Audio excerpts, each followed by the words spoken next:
and narrated by Heath Julius and Dave Seeker.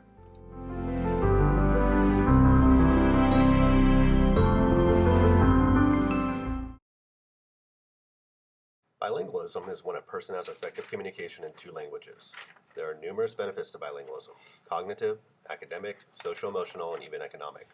Bilinguals tend to develop strong thinking skills, such as problem solving and the use of logic. They often have stronger ties to their family and their culture. Globally, they have more job opportunities and often make a higher salary than their monolingual peers. Biliteracy goes beyond simply being bilingual. A biliterate person can read and write in at least two languages, in addition to listening and speaking in those languages. Being biliterate is beneficial in the fact that it opens up many opportunities, both domestically and globally. In fact, the attainment of biliteracy here in the United States is being encouraged and honored. Many states are adopting the Seal of Biliteracy, which is an award given by school districts in recognition of students who have studied and attained proficiency in two or more languages by high school graduation. The use of multicultural books in the classroom provides great benefits to all students. Not only does it expose each student to new and amazing cultures, but it allows them to make a connection with the various cultures they are reading and learning about. Through these connections, students gain an understanding and appreciation of other cultures outside of their own, which is a step towards their own cultural competence. In addition, students from other cultures gain a feeling of inclusion in the classroom. A multicultural artifact is an object that derives from and helps explain the history of a particular community. The benefits of using artifacts and items from other cultures in the classroom are that it allows students to experience a visual representation of other cultures. These artifacts can lead to culturally relevant conversations and learning experiences between the teacher and the students. This also allows students from other cultures to feel a level of inclusiveness and acceptance in the classroom.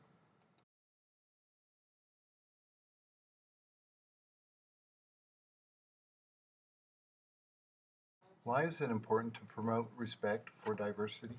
A diverse classroom tailored towards respect affords all students an equitable opportunity to learn. Four social areas that teachers and students may encounter are socioeconomic, sexual orientation, religious, and ethnic or racial diversity.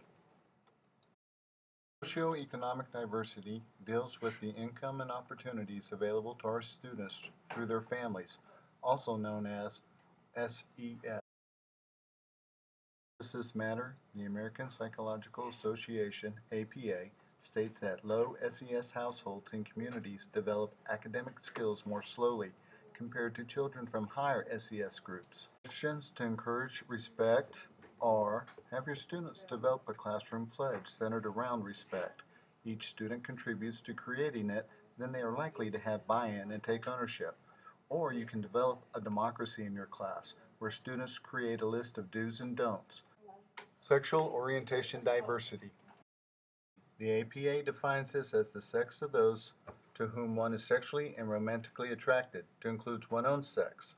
The standard acronym LBGTQ stands for lesbians, bisexual, gay, transgender, and queer, a term commonly used as an umbrella term.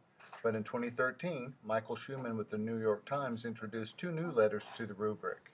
I for intersex, that's someone whose anatomy is not exclusively male or female, and A, which stands for ally, a friend of the cause, or asexual, characterized by the absence of sexual attraction.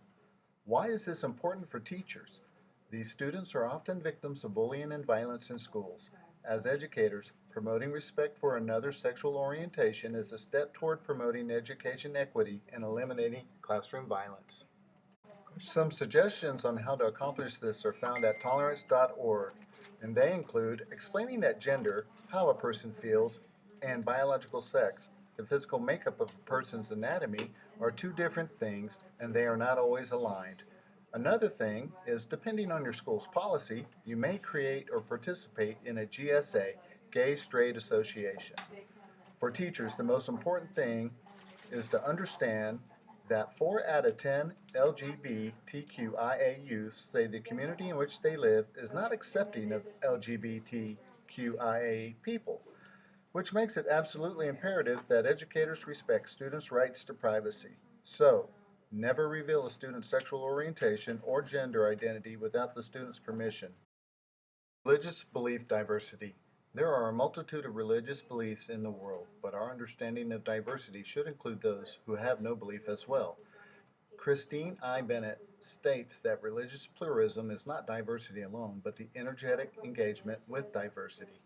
Diana Eck of pluralism.org states this active engagement must include a real encounter and relationship. Tolerance.org gives examples of how to accomplish active engagement through classroom lessons, school plays or concerts, and field trips. Tolerance.org emphasizes that educators need to model respect for all religious or faith systems by developing lesson plans and discussions that are neutral and objective, are non-devotional in content and delivery, and neither promotes nor denigrates a religion or belief. Ethnic and racial diversity. Ethnicity is a category of people who identify with each other based on similarities such as common ancestral, language, social, cultural, or natural experiences, and is often an inherited status based on the society in which one lives. Race deals with a government construct. The National Center for Education Statistics places everyone into 6 groups, which are American Indian or Alaska Native, Asian, Black or African American, Native Hawaiian or Pacific Islander, and white. In the previous example, both the Han and Manchu would be characterized as Asian. So, how can a culturally responsive teacher encourage respect among students for all racial and ethnic backgrounds?